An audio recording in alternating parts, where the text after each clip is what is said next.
So are you familiar with the color ribbon for lung cancer? No, What about ovarian cancer? I do not know that one. Do you know the color for prostate cancer? No. Had cancer. Okay.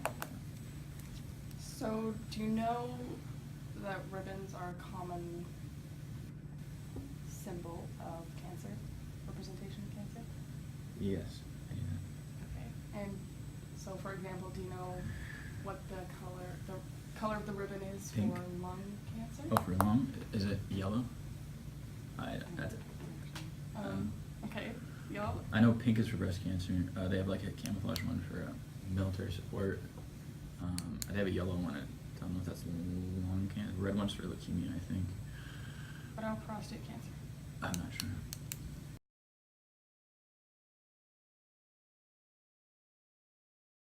Personally, I would have to say yes, mainly because we sexualize breasts, and that's probably why it's the most commonly known, versus like prostate cancer or like leukemia.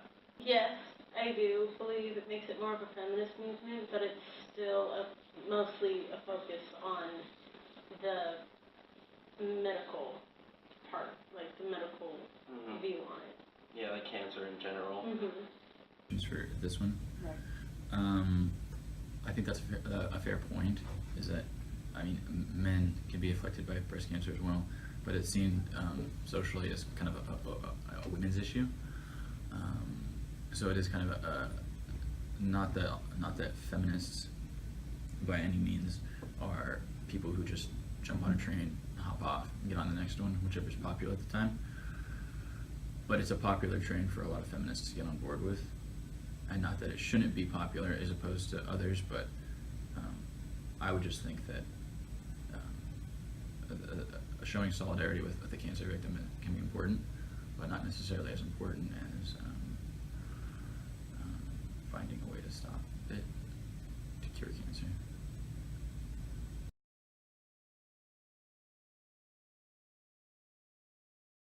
I've been an accountant all my life, and after the chemo I had with the chemo brain, and that's where you lose certain functions of your brain, and I had lost the ability to retain numbers.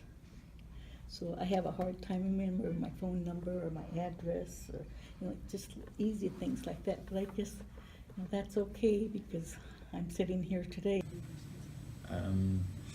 Breast cancer, no. Cancer, do have a connection.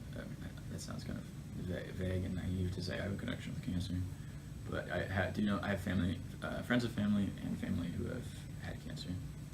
Okay.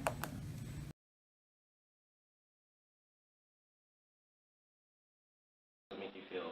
It's really just indifferent. It's just like, to me, it's like, oh, there's a form of cancer in my face right now. I should like feel something, but specifically, I don't feel any like remorse or anything. It's like, yeah, cancer's bad, and I wish that no one would get it, but breast cancer specifically doesn't affect me. Is it like There's another ribbon. Like, look, there's another ribbon. Another one. nothing It's- emotionally like? No, to be frank, it's become stale. The ribbon. I mean, not that I don't think poorly of the ribbons, but I see a ribbon that says support troops, or support ribbon, or support, not ribbons, support breast cancer victims, and I think there's a ribbon. I mean, having a form of,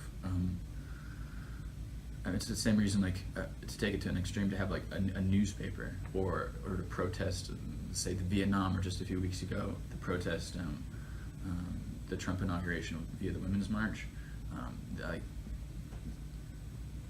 those do something in the sense that they're a symbol. They create something. They're getting information out there.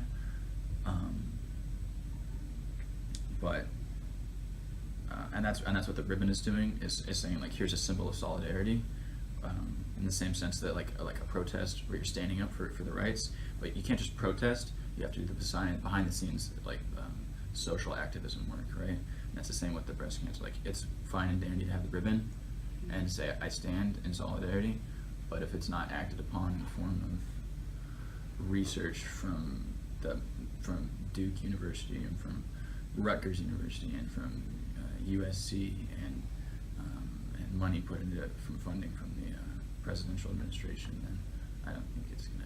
There's no need to have a ribbon on the fridge if nothing's happening. Healthy. I like to participate in the Relay for Life fundraisers and things like that.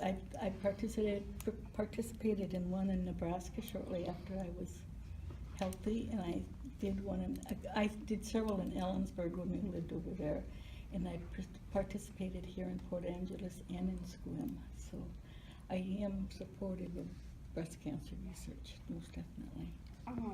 They make me feel like we could, like, with everything that people do, the runs and everything, the walks, all that, like, people can make a difference with it, and it makes me feel good about it. Like there's hope. Yeah, there's Yeah. hope.